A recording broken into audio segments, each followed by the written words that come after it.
Hey guys, I think right now feels like a good time to talk about heart-based consciousness.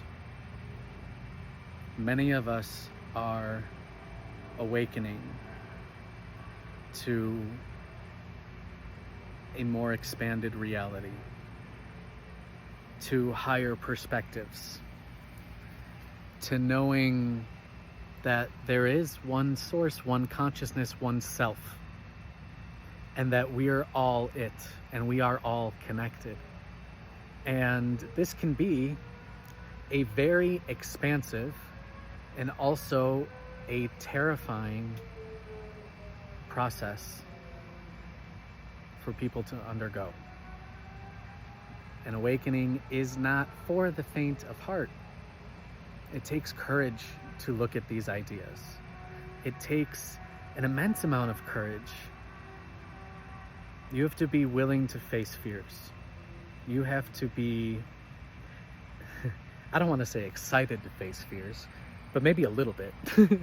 Maybe excited to face certain fears, because you're going to start finding out quickly that when you really look at a fear, why am I afraid to think about this? Why am I afraid to consider certain things about myself? Why am I afraid to be truly honest with myself, to see myself in a different way than before?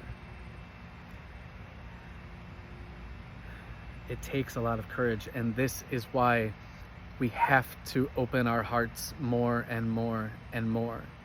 In fact, an open heart is the only way to perceive oneness at all. It's the only way to truly feel it, is to have your heart open. And so many people are walking around thinking they got open minds and open hearts, and they don't realize how constricted everything is. They don't want to be honest with themselves. They don't want to be honest about their dysfunctional relationships. They don't want to be honest about the pain they've caused. They don't want to be honest about the amount of awful judgments they've had about themselves and others in their minds. And it's because they're so identified with those things still. They think that's who they are. They don't know how to identify the difference between the ego and themselves, because they don't understand that there is a difference at all. They think whatever I think must be because I feel it, because I feel something when this thought comes up. They really do think, and we know because we used to or still do many times, often, is we have a thought and it produces a feeling and we think, oh, I feel bad, which means it must be true, And that's where discernment comes into play. And again, the heart is the only thing that can actually discern it. The heart is the only thing that tells you what's true. But you can mentally understand your emotions are a guidance system to know whether you are in alignment with your truth or if you are misperceiving the truth and believing it to be true. And so heart-based consciousness is moving out of, technically, third density consciousness is associated with the solar plexus. So we're ascending into the heart. But so many of us spend so much time in our heads. And this is where the transition begins, is when we start to consciously move our awareness into our heart. And you could see how I was even a little bit too much in the head and processing very quickly. But I move into the heart and I slow down and I breathe. And I feel what tension there is around my rib cage. What tension is there in my back, in my body. And I just breathe into that and slowly release that tension. And I'm residing in the heart space, and I'm just feeling more and more comfortable.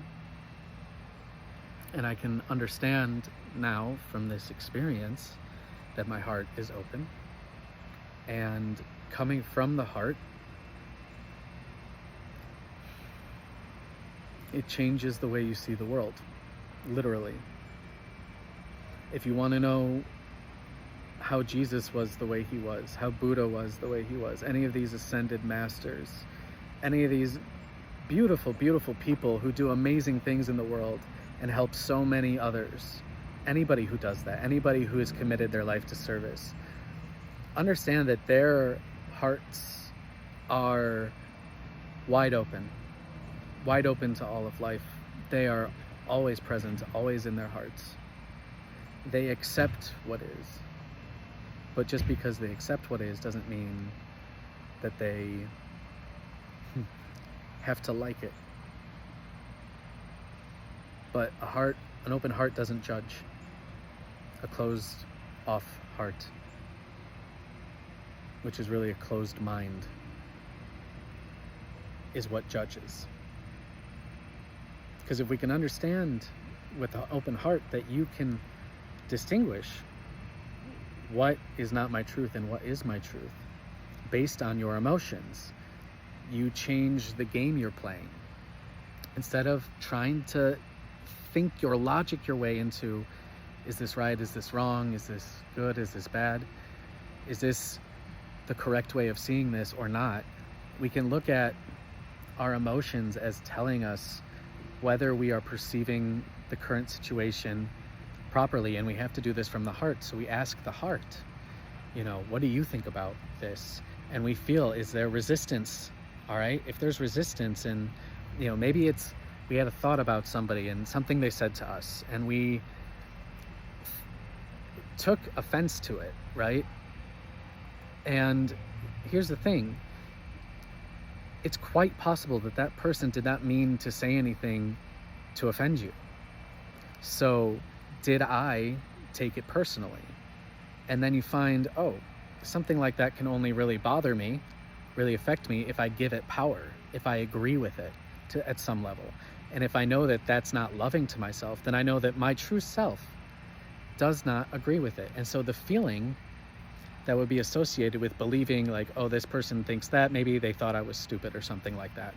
And it produces a feeling of, you feel ashamed or embarrassed or something like that, or angry. And you can realize that those feelings are not saying that it's true. What they're telling you is that I'm not perceiving this correctly. I know that I'm not stupid. None of us are stupid, all right? Some of us are just more confident in ourselves and our intuition than others. That's really all it is. That's really all it is. How evolved is this soul? It's going to make a big impact on that, But then, of course, if we're always caring about being right, we're not being open in our hearts either. But these lower emotions, they tell us that we're misperceiving this. We're not being loving. We're not in alignment with our truth, which is being in alignment with love, because who you are is love. And so then when you have a good perception and you ask the heart what it thinks about this perception, like I'm worthy, I'm enough. If you really feel into those ideas, if you really make an impression on yourself with those and ask the heart, am I worthy?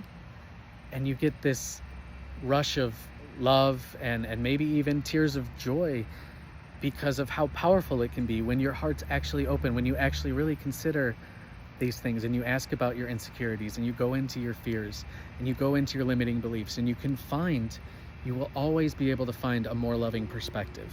But the heart's the only thing that can really tell you what feels lighter, what feels good, what feels freer, what feels relieving, what feels compassionate, what feels forgiving.